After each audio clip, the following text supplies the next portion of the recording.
All right, ladies and gentlemen, if you haven't heard about Anchor, it's the easiest way to make a podcast. Now, please let me explain. Here's why. Number one, it's free.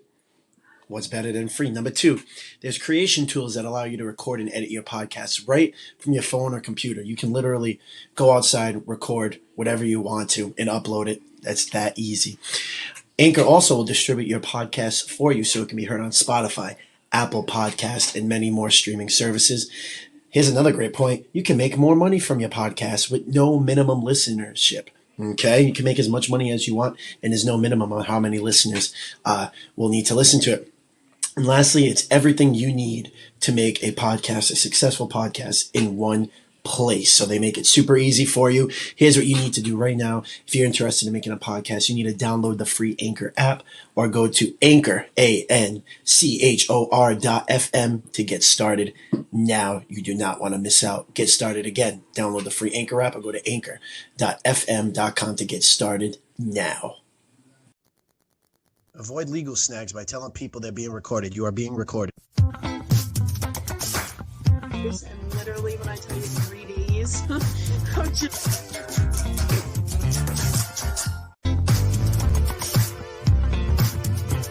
So long to do something like. Whoa. I would tell that person to just do it.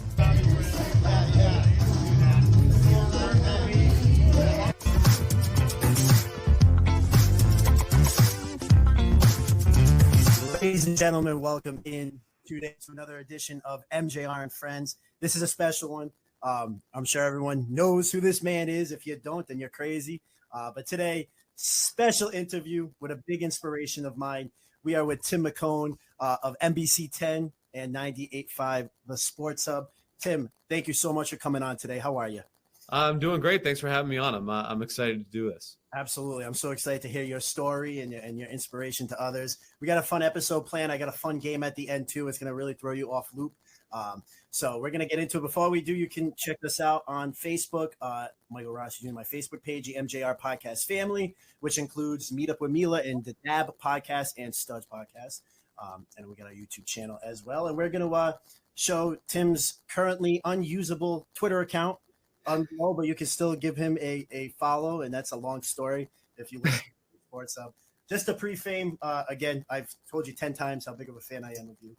I'm a DJ, and listeners probably think I listen to music all day, but in reality, I listen 90% of the time in my car to the Sports Hub, and 90% of my day is a Sports Hub. So when you're on and they're calling you McKone, and they're just you definitely add a fun element to things, and I want to hear your story. So like the Backstreet Boys said, I got 3 questions for you. Who are you, right, where you're from, and what you do? Yeah, absolutely. So I can't believe someone actually knows who I am. I'll be honest with you. But I'm Tim McKone. I am from Worcester, and I am a sports anchor, like you said, at NBC10 in Providence and at 98.5 the Sports Hub. And so I've been at NBC10 now for close to a little over 4 years now. And then at 98.5, it's been a lot longer than that. I think 6 years, maybe something like that. It's been a bit, which has been exciting because, like you, I grew up a diehard sports talk fan. And look, I went to college to play basketball, and by my sophomore year, my coach was like, "You're not good, so you got to stop playing because we're not going to have you anymore." And so I transitioned over. I still love sports, and so I transitioned just to try to accomplish the goal of talking about sports. And I got lucky in that sense. And that's kind of how things kicked off for me. Was there a moment in sports? I know obviously a big Brady fan, me too. I'm devastated he's gone. But was there like a big moment in sports history growing up that you like looked at it and said, I want to talk about this. I want to do sports radio. I want to go into sports talk. Like, was there a moment that defined that for you? Yeah, it's weird. There actually kind of was a moment, and it wasn't really specific in terms of like a play or anything like that. But again, it was coming off of I loved basketball, and I was kind of good in high school, and I'm really, really bad in college. And it was kind of part of my identity. And by the time that they were like, this is not going to happen anymore, I was landscaping in the summer, and I was listening to Dale and Holly because that was my favorite show.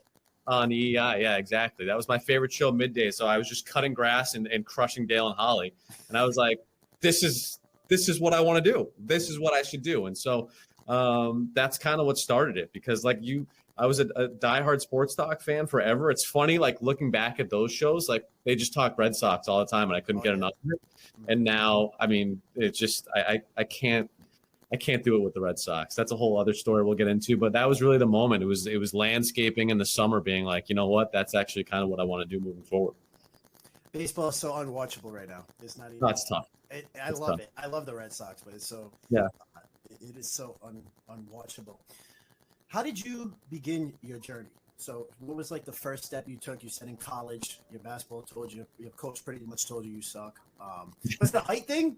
Was it like you were too short? What happened? Was it like I was a shoot first point guard that couldn't shoot. That was my biggest issue. And then I don't have a left hand. It was just that it was a disaster. It was a disaster. I went to a small high school in Worcester, and so I made varsity as a freshman, and instead of working hard, I don't have a great work ethic. I just kind of rode that out, and I didn't lift. And so when I first got to college, I remember being in there for the first lift, and it was 135 on the bench, and everyone else is pounding them out, and it just went straight down and didn't come back up for me. And that was probably the first sign that like things weren't going to work out in college for me. Yeah.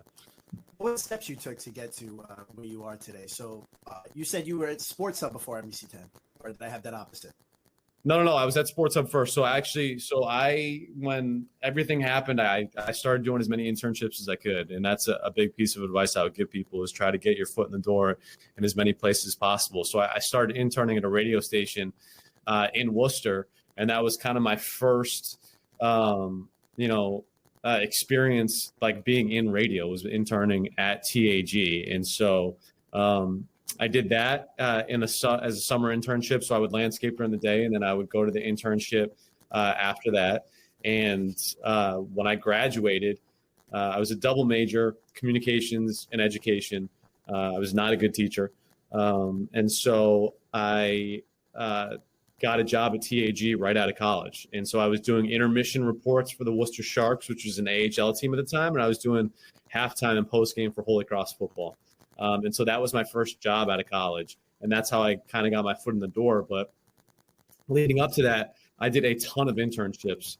It was at TAG, a television station that I ended up working for in Worcester. I interned there. I interned at NBC10 in Providence as well. And then a baseball team, the Worcester Tornadoes, which is best known for having Jose Canseco for about like 3 games. I interned for them as well. So I tried to get as many internships as I possibly could just to get my foot in the door, because I didn't have any connections. I didn't know anybody. And so I got really lucky with that job at TAG. And from there, it kind of grew. I'm going to assume were a lot of those unpaid, all of them unpaid, or were some of them paid, some of them not? All of those were unpaid. It sucked, man. So I was landscaping. And then even my first job at TAG, I mean, it might as well have been unpaid. Like, I graduated from college and I was JV basketball coach at my high school. I was landscaping. I was working in this like warehouse in Worcester just because like I wanted a job in radio or TV. I just couldn't find a full-time one. So I had to like piece all this stuff together to make it work. And that's what I did for like the first 6 months. And then I got lucky. And they made me full time and stuff. But before that, like it was not pretty. It was not pretty. I'm sure people listening right now they would never do that. Like they would never do. You did so many internships. So what made you get through that? Did you see the end in sight? What made you get through all these unpaid internships? What made you continue doing that and not saying forget this?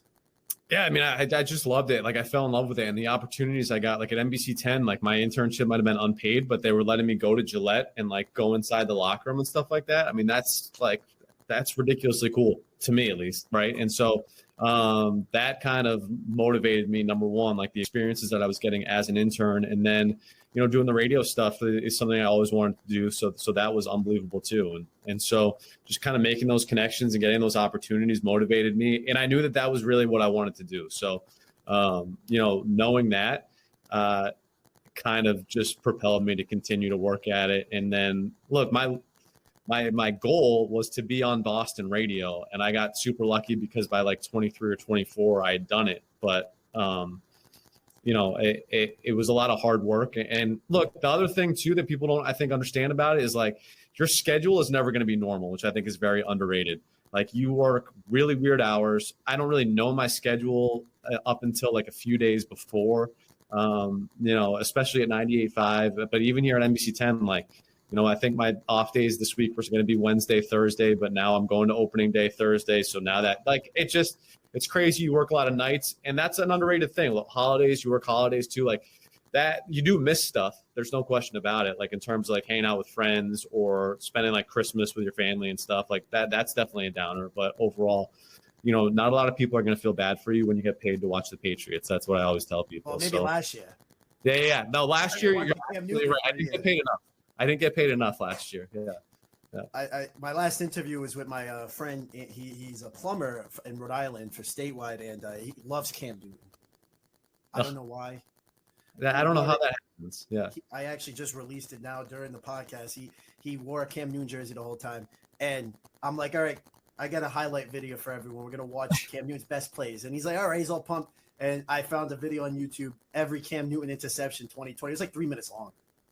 It's just and the worst is the screen game. pass. Yeah, the worst is the screen pass in LA, and I'm like, that game was brutal. That was the game where I was like, because I still thought I wasn't full blown to the path, but I was like kind of feeling good after that Chargers game, and then that Rams game, it was over before it started. That was tough.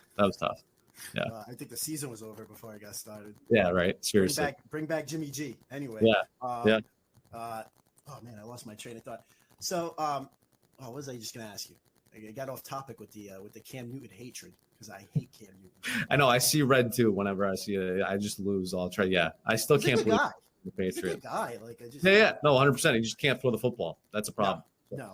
Yeah. Before we get into the Sports Hub, what was the first athlete you interviewed, or first game that you went to? You had to interview someone. You remember that moment?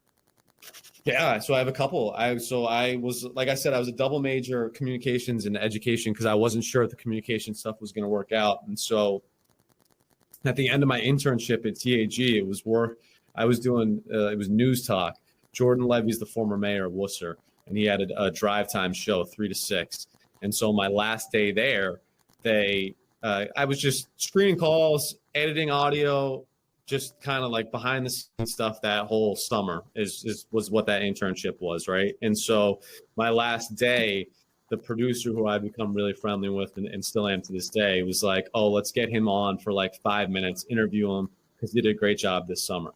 And so that was like my first on-air experience. And I get in there and I just totally froze. He was like, who are you? I was like, I'm a I tried to say communications. I'll never forget. I have the recording. I'll have to send it to you. But I was like, I'm a communicator, and like couldn't even get it out. And then Jordan looked at me like, I don't know if I can swear on this or not. Yeah, okay. This kid, like, what? Got me off there like 30 seconds. I was like, I guess I'm going to be a teacher, because that was a disaster. That was my first on-air experience. And then after that, my first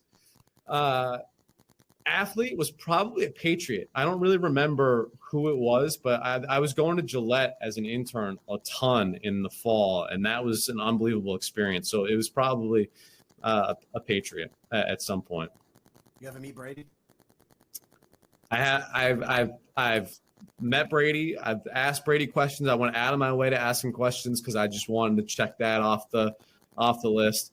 Whenever he walked by in the locker room, I would always like kind of put myself in the way, and that way I'd be like, oh, sorry, and like hit him on like the back and stuff like that. I was the guy. And then also like Stacey James, who's like one of the best PR people in all sports, was around. This is probably in practice like a couple of years ago, and Brady like tosses his Under Armour cleats like in the trash, and I was like, hey, remember the dude that stole his jersey in the Super Bowl? Like, I wanted those cleats so bad, but I was like, I'm going to get my credentials pulled for life by Stacey if he sees me walk out of here with 2 Under Armour cleats. So I didn't pull the trigger on that. No. Yeah. Oh, my God. I can't believe you threw him out. He was throwing him away. Come on. Why wouldn't I just like, let me take him? Yeah. You wore a new pair of cleats every day, I guarantee you. Yeah. Every practice. Yeah. You bring up an interesting point. A lot of people, I've obviously thought about a career or a semi-career in broadcasting because I love it, and that's why I do this podcast. And I think there's so many different ways now to get to that level. I mean, back then, I don't know when podcasts start. Maybe I don't know, maybe sometime before, I don't know, maybe even sooner before this decade. But I think podcasts and just the opportunity you have now to get into that field is so much easier than before. But one of the things you bring up, or I want to bring up, is the importance of connections. And I don't mean like connections to bad people. I mean like connections to become successful. I've talked to a lot of people who went to like Connecticut School of Broadcasting, and they looked at me. They're like, it doesn't mean crap unless you have connections and you're able to build relationships with people to get to the sports hub, to get to ESPN, to get to all these levels. So what is the importance of connections with people? No, it's huge, man. It's huge, and it's such a good point by you. Like I look at all the opportunities that I've gotten, and whether it was through interning, I mean that's pretty much how I got my foot in the door at every single place. So I interned at WTAG, and then they gave me my first job. I interned at Channel 3 in Worcester, and they gave me my first job in TV. I interned at NBC10, stayed in contact with those guys, and when a sports job opened up, I had those connections, and I had put in the work, and so it was kind of a natural fit. 98.5 is really the one outlier where I didn't really have any connections when that happened, and that's a whole separate story. But you know, for anyone that's trying to break in, that's why internships, like I tell people, do, you know, a lot of colleges will be like, you have one internship to do and that's your credit and you're good. But if you really want to break into this industry, because just at how few jobs and opportunities there are, if you especially want to do it in this market, you have to know people. And the only way you're going to be able to do that is do internships, and not only do them, but actually like do them well, right? Because, you know, we get, I would say 95% of our interns absolutely crush it, and we would do anything for them now. And then you get some that like would leave a note when I go out and do the 6 o'clock news, or like had to go home, see it. And I'm like, all right, well, I guess you did, but like, you know what I mean? So I just think if you get an internship, do it really well, make those connections, and that's really going to be your foot in the door moving forward. And I think it's a great point too. Like ultimately this whole thing comes down to reps and just continuously doing it. And so it's like basketball. Yeah, exactly. And unfortunately, I didn't put in enough reps in basketball. Thanks for bringing that up again. I appreciate that. But like doing a podcast is unbelievable. That's a great experience. Like for me, I did college radio like once every 2 weeks, I think, for like 45 minutes with like me and two buddies. And that was kind of it. Like that's just, you're not going to get better if you're doing something, you know, once every couple weeks for 30 minutes, you know, and so having a podcast is an awesome opportunity. Like you said, to just put in the reps, because that's really what it comes down to is reps. I definitely listened to when we started, you know, a couple of my buddies. It was supposed to be a sports podcast. It was sports music, and we started that in the beginning, and then I kind of morphed it into interviews and wanting to talk to people around the community and give them a platform, even if they didn't need it, just an additional platform to talk and learn. It's experience for myself. But I remember listening to the first couple podcasts we did. Not good. And nobody is. Nobody is.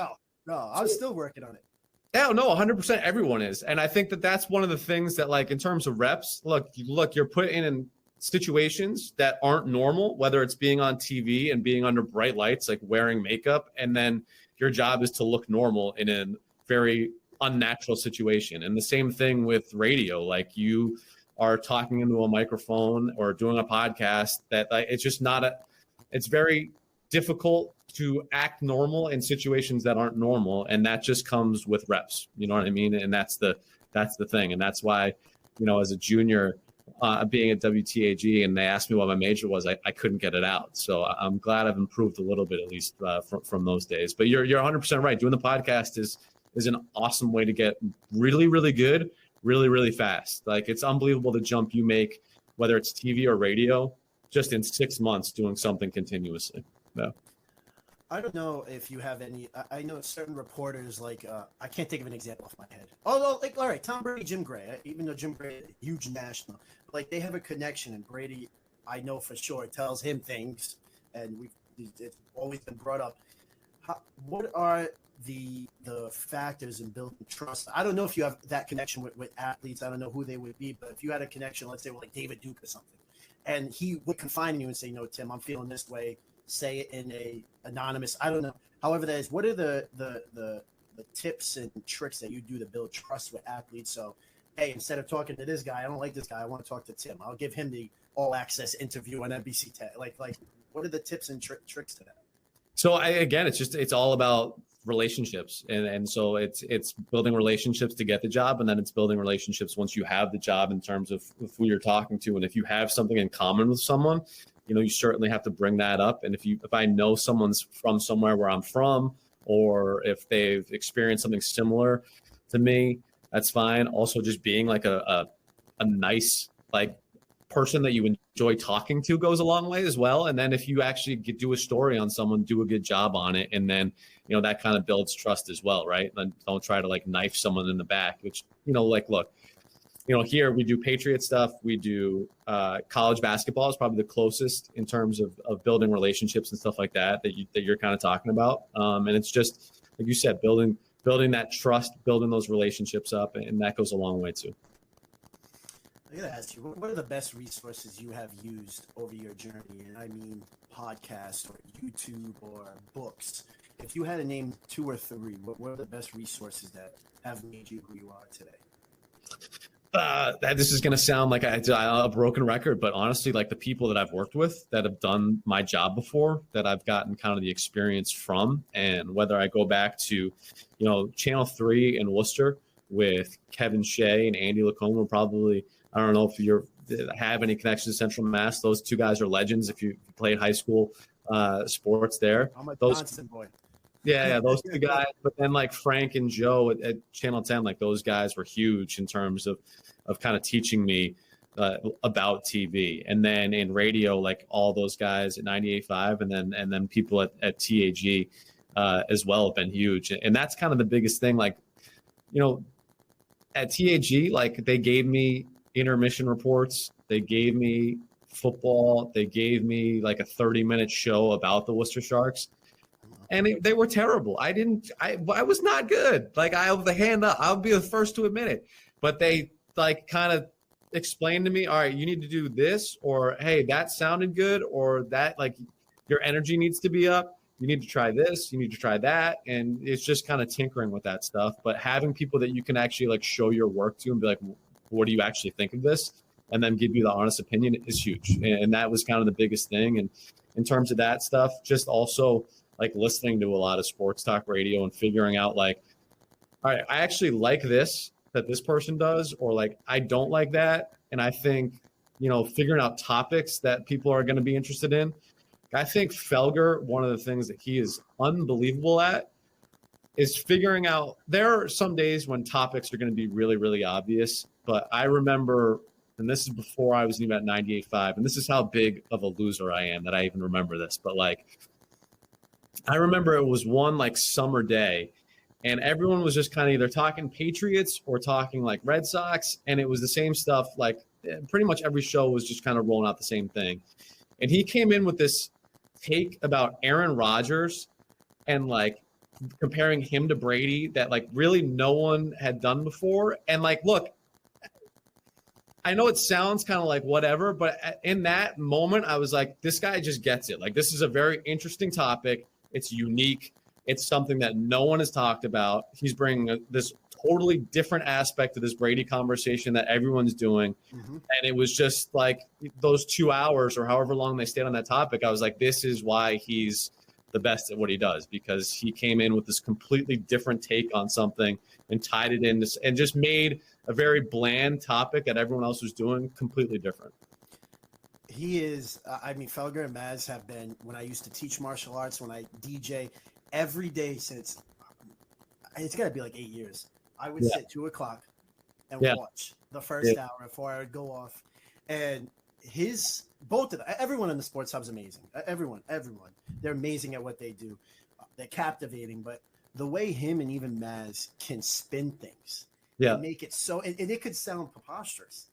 They could sound completely nuts, and Jim, but they are so perfect at being able to draw attention to their show, to make it the number one show at 2:00. And that's the one thing I noticed by it. They can make it so interesting. They have such different takes. Yeah. And even if they don't believe it, they sell it so good. They sell it so good. They've definitely been a part of my life. They're excellent at what they do, and everyone is. That brings me, my next point is, before we go into the sports hubs, I'd love to hear your journey about the sports hub. Up until this date, what would you say has been the biggest failure for you in terms of anything in your journey? What would you say has been the biggest failure for you, and how did you grow from it? Yeah, it's a good question. I mean, so I thought, I thought I was probably going to have a job in TV that I was lined up to get right out of college.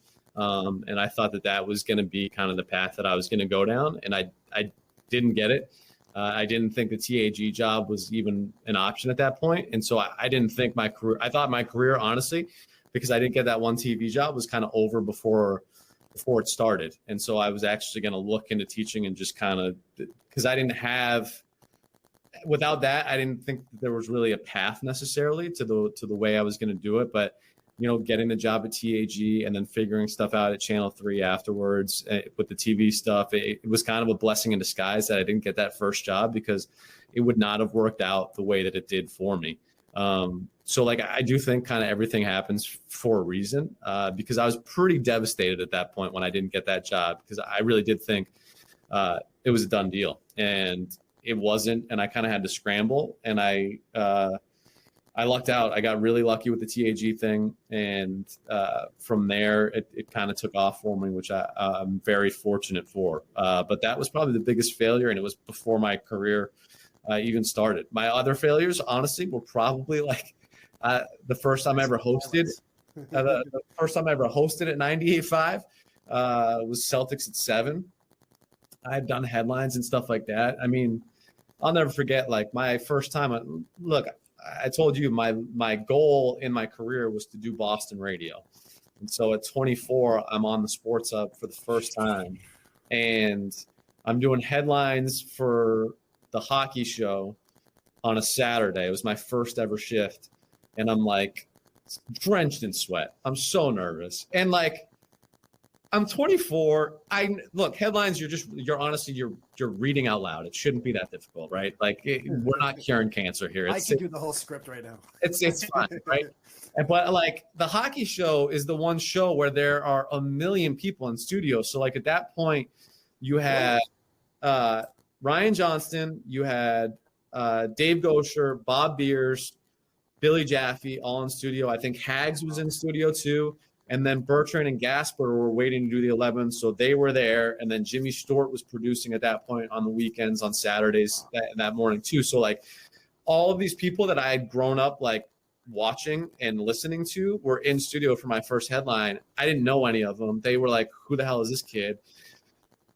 Like I said, drenched in sweat. I get through it. I'm all right, good. And at that point, we had a text machine, which the text machine was just a Twitter, pretty much, where people could text in and then it shows up on it.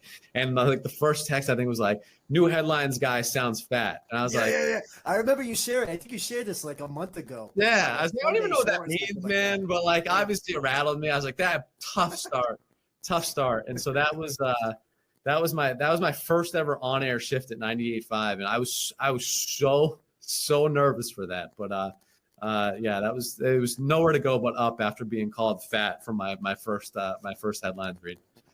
Yeah. Oh my God. Before we get into your sports hub, just quickly, you can follow Tim McKone at Tim_McKone. He won't be posting anything for a while, but you can follow him on there.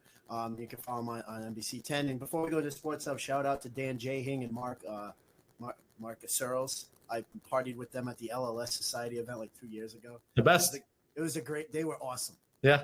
Oh, they were phenomenal. They hosted the event, and I met Mario Hilario a few times. Yeah. Shout out to all of them. Let's talk about your sports hub journey. So you talked about the headlines, and that's a great story. But what's your sports hub journey? What was it like getting the call? Yeah. And you're going to be a part of it. So I don't know if you've ever heard this, but so they in 2000 and I forget when it was, honestly, 6 years ago maybe, they did a Sports Hub talent search. Like I said, this was the one time like I never had gotten. I didn't have any connections to 98.5 or EEI, and so like as that being my goal, like I didn't know how to get my foot in the door. Did you work for WEI at all or no? No, never. I'd never done Boston radio at all. And so 98.5 did a talent search. And a few thousand people, I forget what it was. It was a crazy number of people do like headlines and stuff. And then they pared it down to 10 people. And I was one of the final 10, which I like could not believe. And then they did interviews with those 10 people. And then from 10 people, they went to 4. I was one of the final 4. And then the final 4 did live radio with Hardy at Hurricane O'Reilly's. And so what they did was they did 2 hours of live radio at Hurricane O'Reilly's, and each person got a half hour with Hardy. And at the end, they had the program director, assistant program director, who's not the program director, and it might have been just those two. I'm not sure who else was doing it, but they were judging. And at the end, they were going to pick the final person, and they were going to get a job at 98.5. And so I get to call them in the final 4. And I'm like, this is unbelievable. So all my buddies go to the bar, and the way they set it up was like, I think it started at like 7 or 8. So when we first got there weren't a lot of people there. It was just my buddies. And then a girl went first, and I was getting texts from people that weren't there because even when there weren't a lot of people there, you really couldn't hear. They had speakers, but you couldn't really hear what people were saying. So you had no idea how it was going for anyone that was there. And so I was getting texts from people that were listening to 98.5, and I went second, and they were like, you got it. Like, you crushed it. You did great. Even Hardy afterwards was like, that was awesome. Like, great job. And so I'm feeling great. And then Matt McCarthy went third. Yeah. Oh, yeah. And he went third. And like 2 minutes in, I get texts. They're like, you got no shot, dude. Like, this guy's gonna, he's gonna win. Perfect. What? His voice is perfect. Perfect. Oh it's my perfect. God. And it was baseball season, and there's nobody in Boston that knows baseball better than he does. And like, he crushed it, and he's really talented. So like, I get texts, and they're like, you got no shot, dude. And I was like, like, this was my dream. I don't know how else I'm gonna get in at 98.5.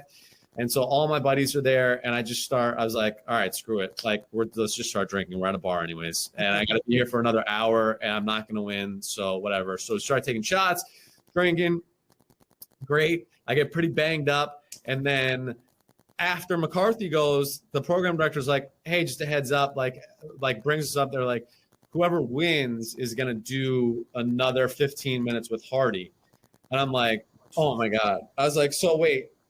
If I win, I'm gonna be buckled on air and get fired like before I even start. Oh my And God. then I'm like freaking out. And then Was it good stuff though? Were you drinking, or was it just beers? it was some shots and then some beers. And so then I was not in a good place. I had just lost my dream job. I wasn't feeling great. And so then he's like, you got live radio. I'm like, oh my God. Well, if I do win, they're gonna fire me within 2 minutes anyways. And so luckily Matt, I say luckily. Matt ended up winning, and then I was lucky enough to get a call a week later or a few days later, and they were like, hey, we still really liked you. If you want to come in and do some stuff with us, we'd love to have you. And so I got really lucky, and that's how I got my foot in the door at 98.5. And me and McCarthy probably hated each other at first, that first night, but he's probably my best friend now at 98.5. I'd say he's an awesome guy, and that's kind of how that whole thing started. Do you ever see them doing the talent show? So they did it the year after Sean Silver won it, and then they stopped after that. I don't know. That's a great question. I mean, like I said, for our year, there were like thousands of people that did it. It was really successful, and I think Sean's was a similar thing. So I would imagine at some point they're going to do that again. But it was a really cool experience. And again, I got really lucky because I don't know how else I would have gotten my foot in the door at 98.5 if it wasn't for that. So it worked out. You walked into 98.5, you walked into the building. Who was like, you saw someone and you're like, oh my God, that's them. that's them. That's the God. Who is that one person that you were like? Yeah, so I'll tell you this story. I did a half hour of radio with Hardy, and so I didn't know anybody. And so Bertrand and Gasper, after that show, like at that point, headline shifts on the weekends were pretty long. So I got like the last 20 minutes of the hockey show, Bertrand and Gasper, and then Hardy and Troop was the show after. And I was going to do like the first hour of that show with them. And so I didn't know anybody, but I had just done 2 weeks ago a half hour radio with Hardy, and Hardy comes up to me after, it was like, you did a great job. And then after I lost, was like, hey man, stay in touch. Like, that was awesome. Like, you're always like, I'm always going to be there. If you need to bounce anything off me, feel free. And he walks in the door. I'm like, that's my guy. Like that's the guy that knows me. And he's like, hey, what's up? I'm Hardy. Nice to meet you. And I'm like, what? I had no recollection of who I was. I was like, are you serious, man? And so he always tells that story too. Cause he was like, yeah, I had no idea. He was like, I had no idea. Really? Do you like look different or something? Like, no, same. I've looked the same since I was like 14. And so I always bust his balls about that. But oh my God. Probably the first like regular fill-in shift. So I think that was Gresh and Zoe at the time, or then the first Felger and Maz I ever did. I was probably like, this is ridiculous. You know, those were probably the first two that really kind of hit home for me. Tony Maz sent my mom a video for Christmas. He's the best. I would make my mom watch it, and she still does. I'm like, Mom, it's Felger Maz time. Yeah. We're watching it for 25 minutes, and he sent her a video. I thought she was gonna cry. Yeah. She was like, oh my, yeah. It was nuts. Tell me about ball gagging Mike Felger. I saw a picture of that. Yeah. So that was I forgot what that was for.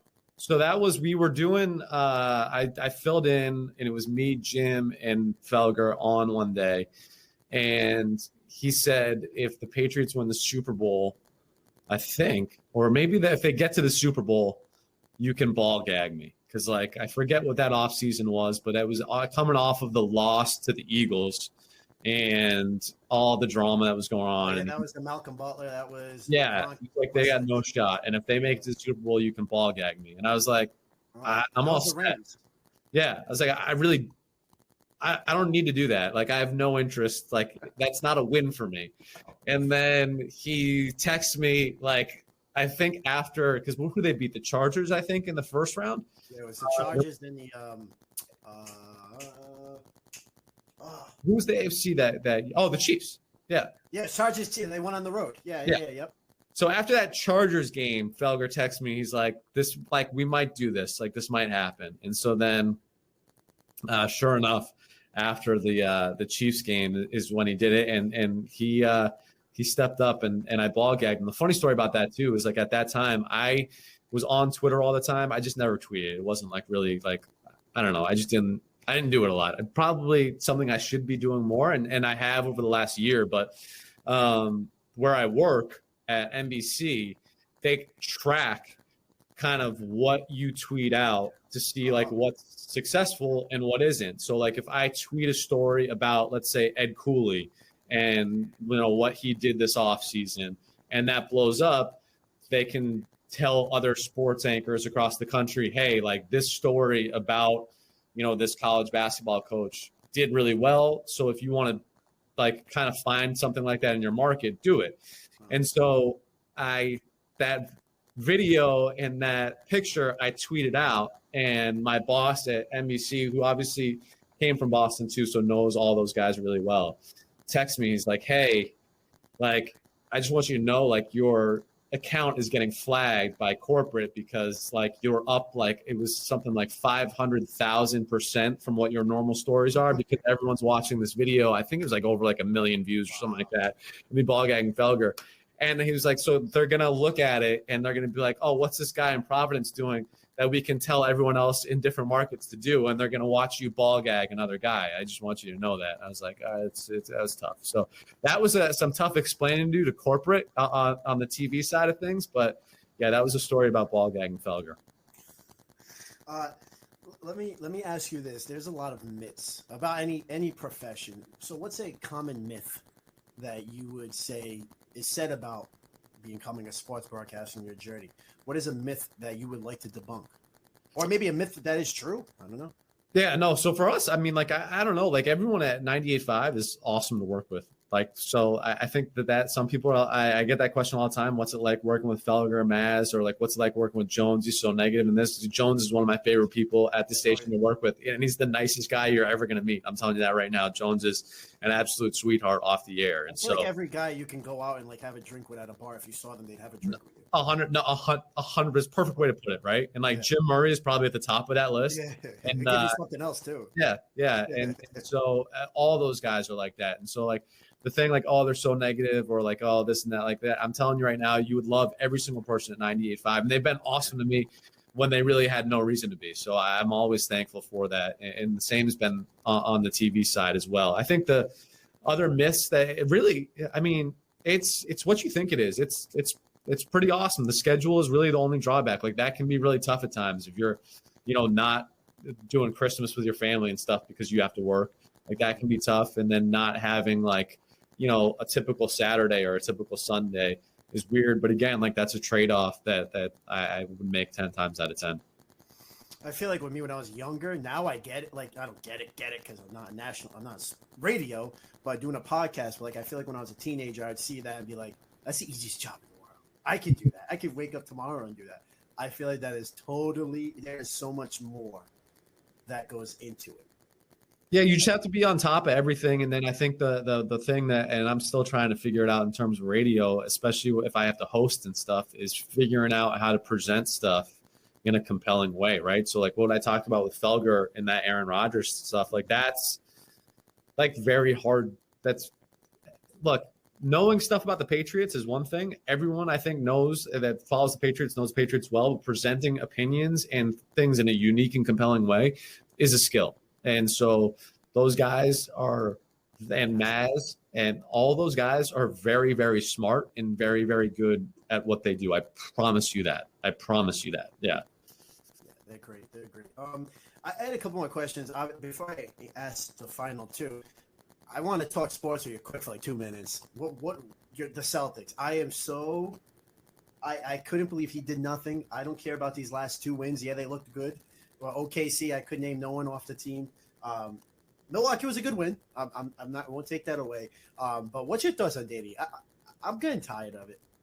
Yeah, look, he's in a brutal spot. Like I don't know if there's a clear path. And I said this, even when we were doing stuff over like Christmas and New Year's, like I don't see what the path is for Boston right now to really be a contender over the next year because you don't really have a lot of assets left other than Jalen and Jason Tatum moving forward. Like Kemba, I'm a diehard UConn fan, but that knee is going to be an issue. And look, unless Robert Williams kind of continues to take steps and turn into a real trade asset, like it's going to be really hard for him to do it. One of my best friends growing up is Stool Greeny, the Celtics writer for Barstool. Mm-hmm. We grew up together.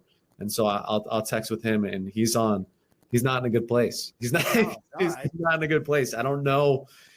Look, you're not going to be a contender right now in the East with Philly, Brooklyn, and Milwaukee. I think are head and shoulders above you, and I don't think there's a way to get up there. And I really like what Chicago did. And I don't know. I know they're not in the playoffs right now, but Chicago got a lot better at the deadline too, and that's a young, exciting team. So you're in a tough spot right now, and they're going to have a major shakeup, I think, this offseason. I think that's when you're going to look, and hopefully Bradley Beal shakes loose in Washington and you can put together a package. I know you still have all your first round picks. Smart, Robert Williams. I don't know what Neesmith or Langford in terms of their trade value, what that is, but hopefully you can kind of put something together and the Beal Tatum connection, he can kind of force his way to Boston. And I think that's really your one path. The 2 quick points for me is number one, I love Tatum. I think Tatum's a more talented player. Yep. I think Brown is the overall better player. I don't know what it means in the long run, but if I can try to keep both of them, I'm doing it. And if you can get Beal without giving up either one of them, then I flip the script on Danny Ainge. I would be happy with that. My other point, the other 2 points is I can't believe they couldn't offer Marcus Smart for Vucevic. I am dumbfounded by that. And picks. They were saying it today, I think on Zol and Beetle, they were saying today, like you could have offered Marcus Smart and picks to get and other players to get Vucevic and Aaron Gordon. Like it's like the Gordon Hayward thing. Like you left so much on the table in the offseason and got nothing for him. Got nothing for him. Yeah. And then my final thing was I'm not the biggest fan of Brad Stevens anymore. I just don't think he's the guy for the future of this team. It's going to be interesting, right? I have a huge crush on Brad Stevens from his Butler days because I'm a diehard college basketball fan, I loved him.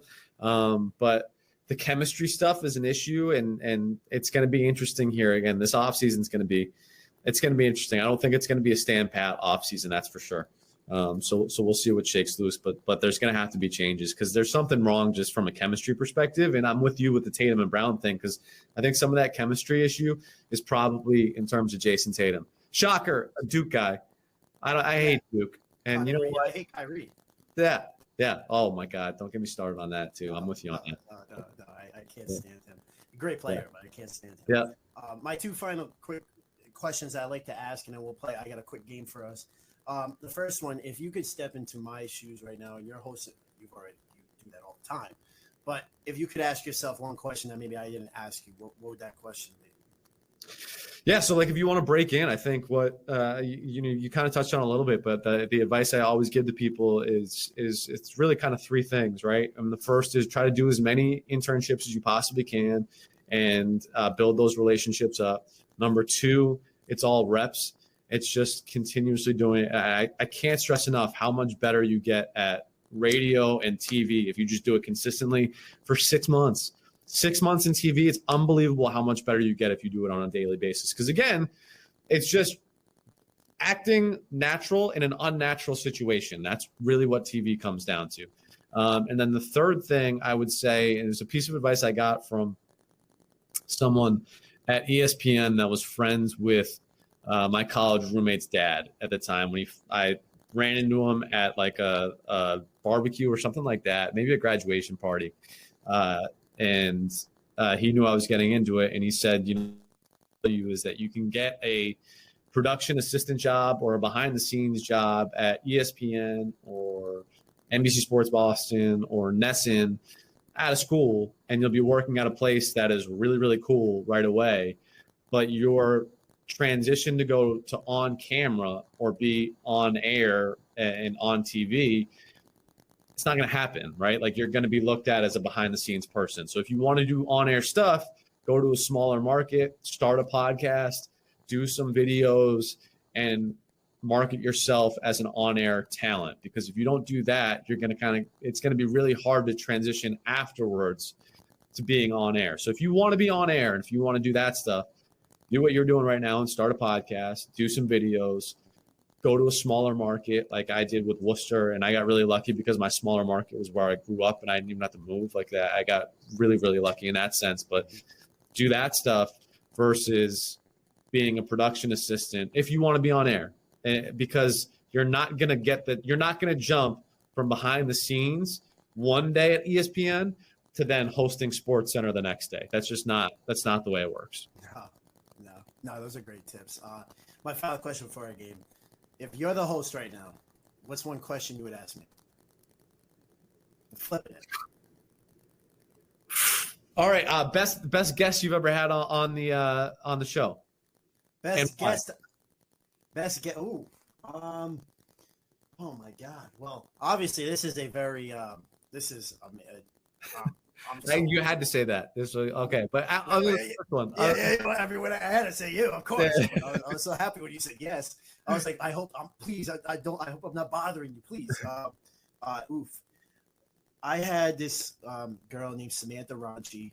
She is, and I actually did a series, and I'm still going to do them, where I interviewed some teenagers. One of them was a young lady I used to train in martial arts, and she makes cakes, and all her money goes to Travis Roy Foundation, most of it, because she had a close personal relationship with Travis Roy until he passed. And then it goes to other charities, and she talked about the cakes and all that stuff.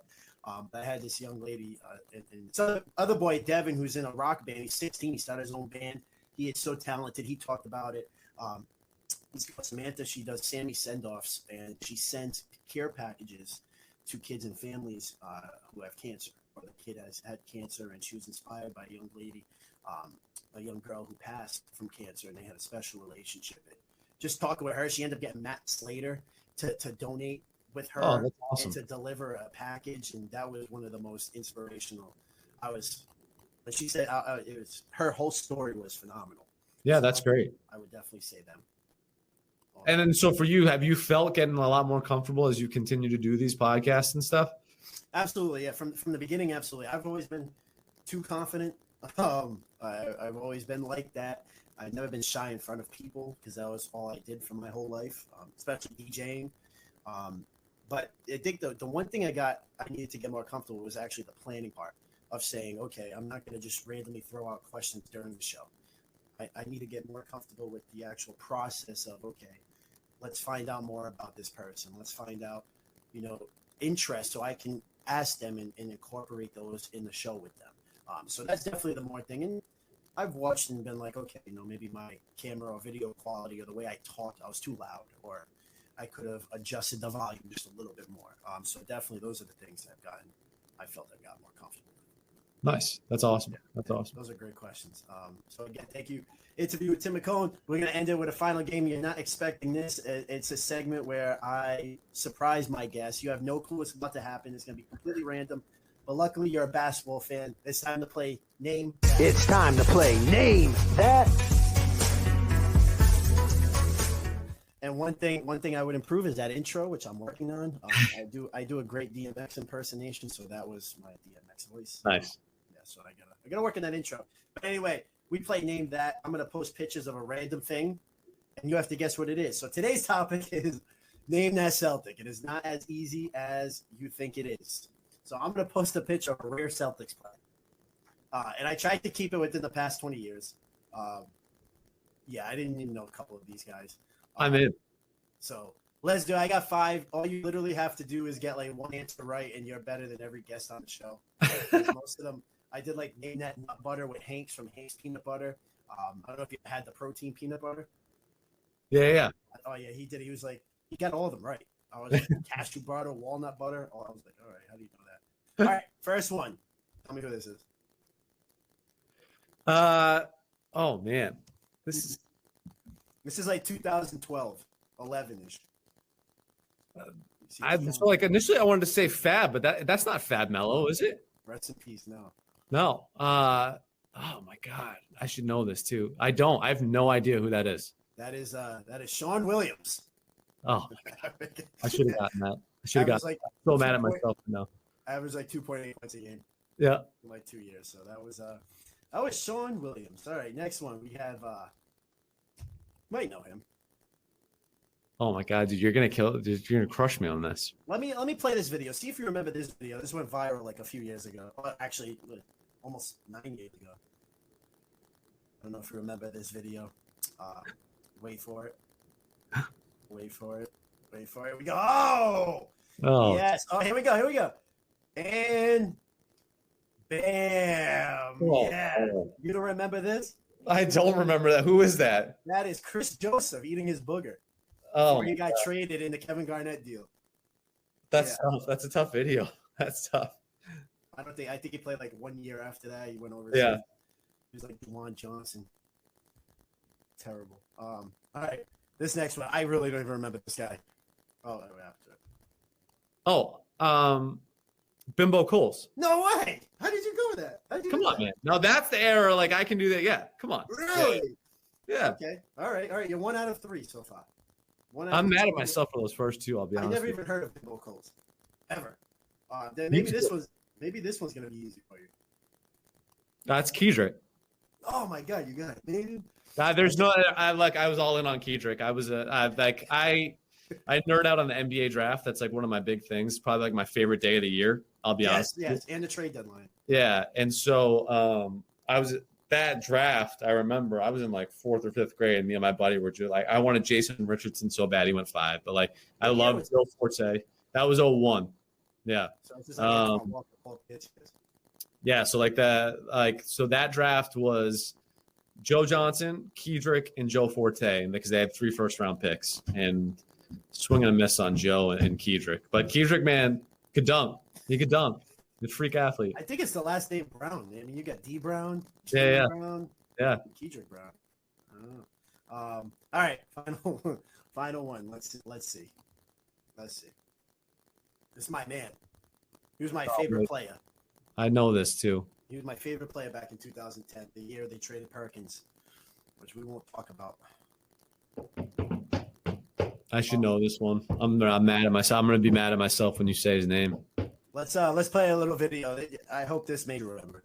And Orlando 4-2 before losing in the championship to the Lakers in 7. A missed slam, and O'Neal called for double dribble. Well, he ran into his own teammate, or actually, I should say, Von Wafer ran into him. So back to back. Is that Von? So it's Von Wafer. That's Von Wafer. I was a big Von guy at. I think he went to Florida State, right? Yep. That was a big Von Wafer guy. That's tough. That's a tough video. That's like the Kemba one where Kemba thought when he was in Charlotte, when he thought he knocked down that three, and it rimmed out too. It's a very similar situation. Yeah, that was Von Wafer. Never saw him again. 2 for 5, man. I'm disappointed in myself. I should have got. I'll give you one more. All right. I'll give you one more bonus one. It's nothing to do with the Celtics. I did this the other day. Name this TV show, please. If you get it wrong, Tim, I'll never look at you the same. Please. Oh, Doug. Yes. Yeah. Yes. What's your favorite Knicks show of all time? You grew up during the '90s, Nick. Which is the best? I did. So, oh man, Doug's probably up there. Nick shows. Are You Afraid of the Dark is probably up there too. Yes. Yeah, that's probably it. That's probably number one. Yeah. Oh man. Yeah. All right, so I'll give you that one. So you went 3 of 6. You're 5th%. So you're in like the top 10 of this game. So congratulations. I would have thought I would have done better. I'm disappointed in myself. Yeah. Oh no, that was awesome. So that has been Name That. It's time to play Name That. Like I've said 100 times today, it was an honor, really. Someone I look up to and learn from. And again, when I watch and listen to these shows, I'm like, all right, Tim or Joe Murray did. I would love to talk about Joe Murray about air fryers one day. I know nothing about them. And I would love to just ask him the best one. But just having you come on today, big guest, and I had a pleasure. I hope you did too. Thank you so much for coming on today. Your story is definitely influential, and I'm showing the wrong logo right now.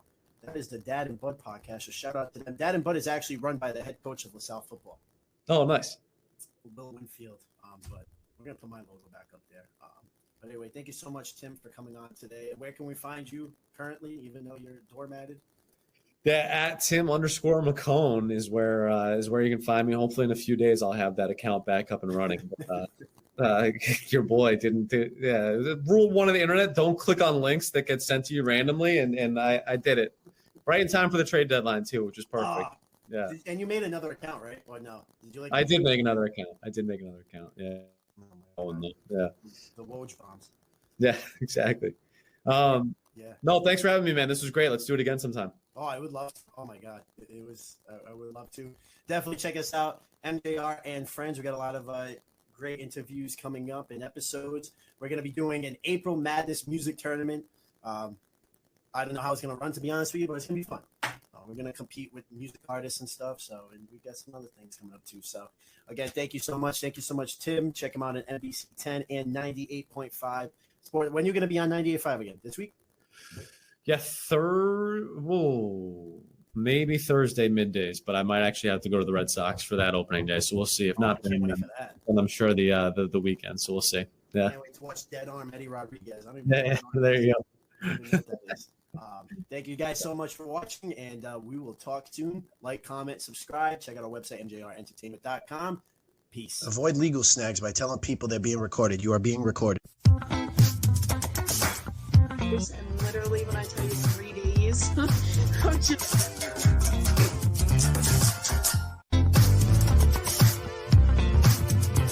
So long to do something like Go. I would tell that person to just do it.